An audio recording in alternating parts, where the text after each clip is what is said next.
Opening quotation from The Mother, quote, "For my consciousness, the whole life upon earth, including the human life and all its mentality, is a mass of vibrations, mostly vibrations of falsehood, ignorance and disorder, in which are more and more at work vibrations of truth and harmony coming from the higher regions and pushing their way through the resistance." End quote. And a quote from Gurdjieff, open quote, "Sleep is very comfortable, but waking is very bitter." End quote. It is a natural yet incorrect assumption to accept physical events at face value.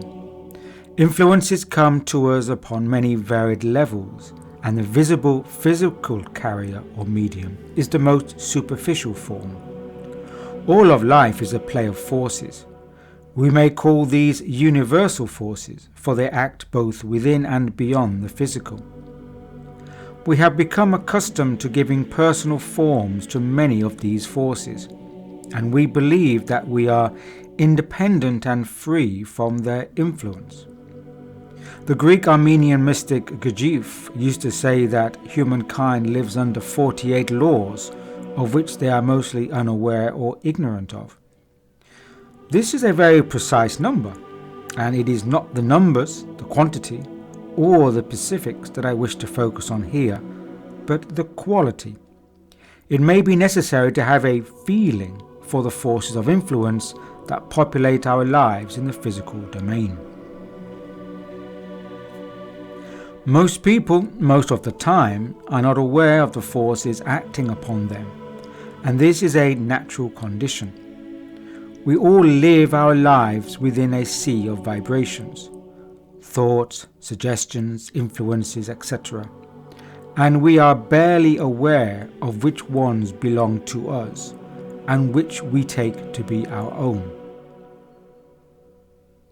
Let us take a common example as an illustration. Information. When a person receives information, the general response is to consider the likelihood of that information in relation to their belief sets and range of accumulated opinions. The person then makes a response regarding whether the information is true or false. Yet this is a limited two-dimensional way to regard the relationship of the communication. We have to also consider the background to the source of the information. What is the source? Do they have an agenda? Are they relaying the information from another source? What is the motivation? What are the expected outcomes? And more. We may also need to ask ourselves whether the medium of transmission is reliable or corrupted. If a technological medium is used, are there subtle subliminal messages and signaling within the transmission? Are certain frequencies being used to manipulate the hearer? Is the receiver being discreetly nudged into making desired outcomes? If this is a face-to-face communication, we may also ask whether the speaker is using specific techniques of language coercion, such as neuro-linguistic programming. These are just a few of the potential influences that could be used in the physical communication of information.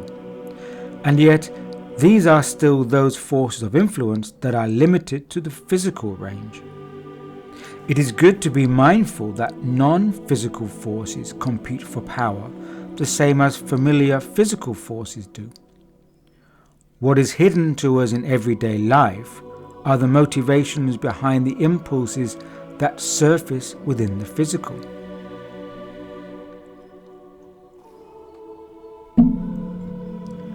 The human life experience conditions us to view and respond to outward aspects whilst remaining unaware of those things acting behind the veil or behind the scenes. This disjuncture between origin and target is more than a gap. It is a gulf. As the Indian philosopher Sri Aurobindo remarked in relation to the hidden forces of life, quote, The only way out is through the descent of a consciousness which is not the puppet of those forces, but is greater than they are and can compel them either to change or disappear." End quote. Aurobindo is saying here that the way out is not to attempt to fight or meet these forces head on, but to align with a degree of consciousness that is greater or vibrationally beyond the level of those forces. Rather than struggle with them, we are to resonate to a different vibrational alignment that takes us out of their spectrum of influence. Within the general scheme of things, most people are treated as ignorant instruments. They are moved around like puppets, suspecting nothing. They live predictable lives, that is, lives that can be predicted as they move within known patterns. Often, these patterns are what have been programmed into the collective mass society. As soon as a person shifts to an inner directed life, they begin to move away from predictability. That is, they move off pattern, and this is not well liked by those of the governing forces. The spirit consciousness can override the lower forces, which is why the earthly life is being increasingly pulled into a physical material direction, a pathway to both outer as well as inner automation. Stability is based on a repetition of vibrations and frequencies that our being becomes accustomed to. A person gets entrained through vibrational alignment into a mode of stability. The question we should be asking ourselves is, what type of frequencies are we aligning with? A great deal of stability within the physical realm is of a lower order type, based on more limited patterns. Some may wonder, what is all this talk about vibrations? Isn't that New Age nonsense? It all depends on how such information is presented and conveyed. A truth can easily be made into a mockery if handled incorrectly. The Serbian inventor Nikola Tesla famously said, quote, "If you want to find the secrets of the universe, think in terms of energy, frequency, and vibration." End quote. Again, going back to G.I. Gurdjieff, who stated, quote, "It is necessary to regard the universe as consisting of vibrations.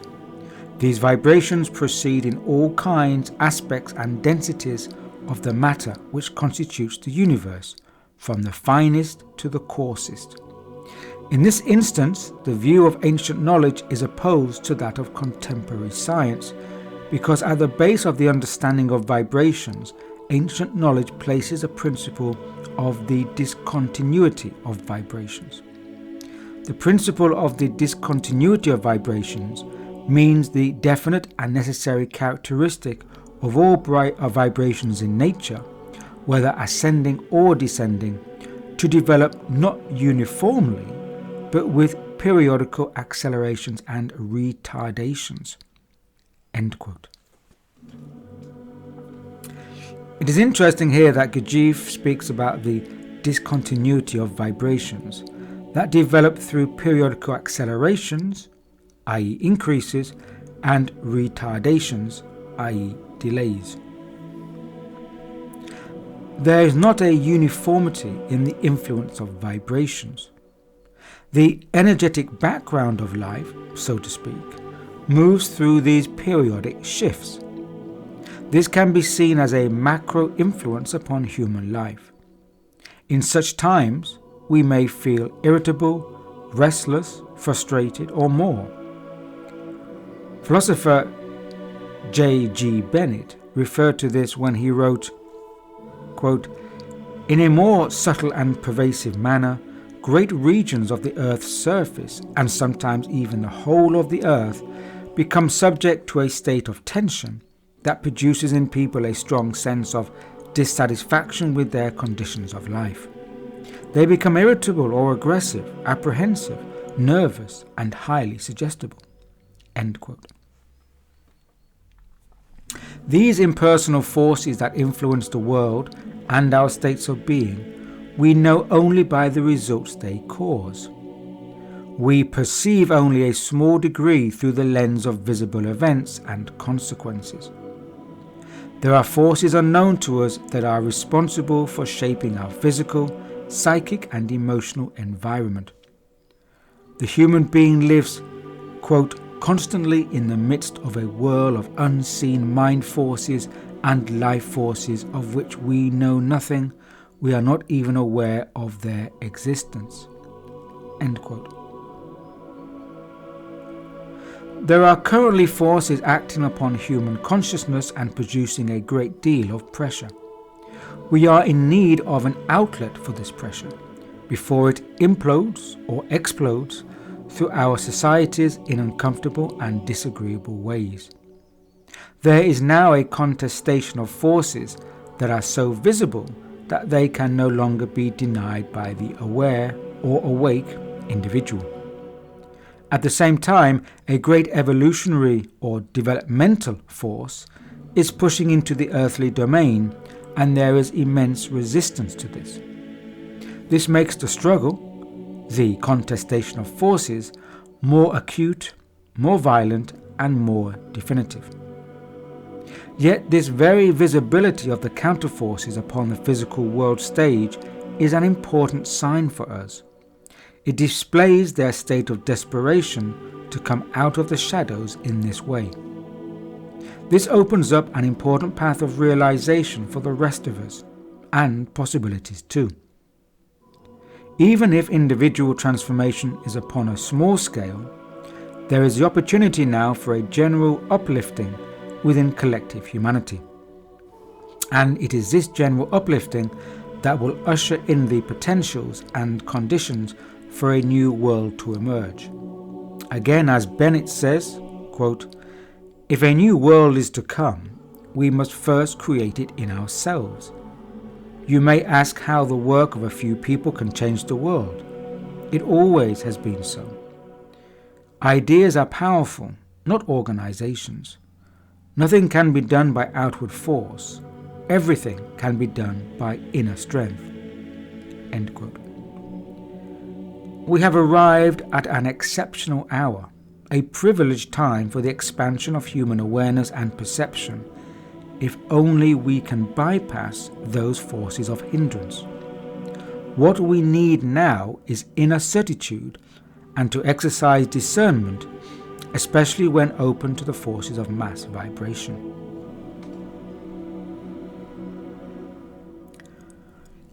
The mass exhibits a different resonance than the individual. When in a group or crowd, an individual invariably takes on the features, thoughts and moods of others.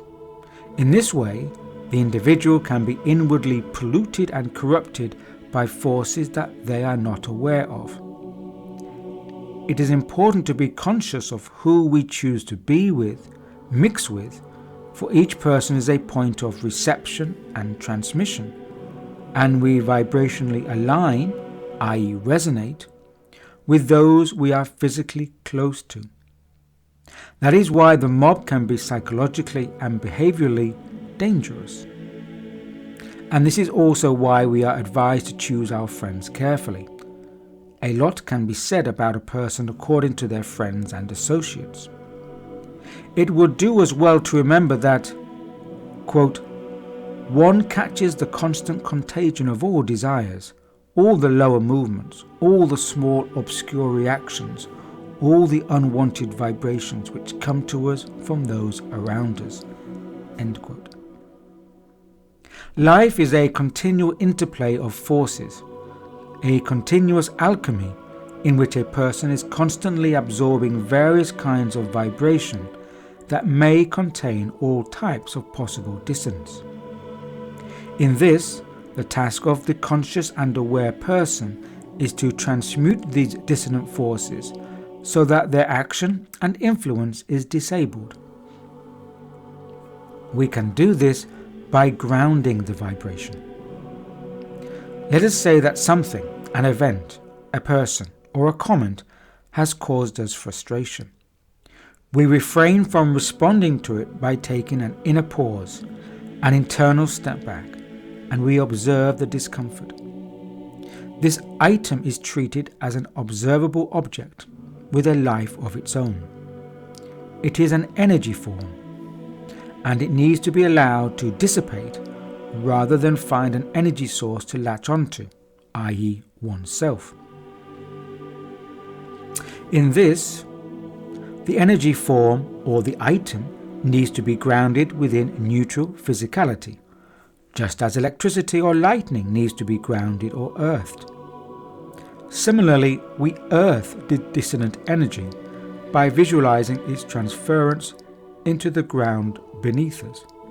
It doesn't matter if you are sitting or standing. In this way, the dissonant energy vibration is transmuted. This action is the work of perceptive consciousness and does not have to be regarded as something spiritual. On the contrary, it is part of the task of the human being during its sojourn through physical life to transmute energies. It is through the presence of conscious individuals that, according to the Mother, that is Sri Aurobindo's spiritual co-worker, a minimum of general harmony can be accomplished. Quote, the presence, that spiritual light, which could almost be called a spiritual consciousness, is within each being and all things, and because of it, in spite of all discordance, all passion, all violence, there is a minimum of general harmony which allows nature's work to be accomplished. End quote, the Mother. It is through such work as this that we become aware of the intervention of forces, impulses and influences which are non-visible to our ordinary states of consciousness and which seek to affect physical life circumstances. The forces of mass vibrational dissonance are exceptionally intense in these current times. It can be said that humanity has reached a particular state of general tension. Such forces of hindrance would delight in creating divisions by dividing friendships and social alliances.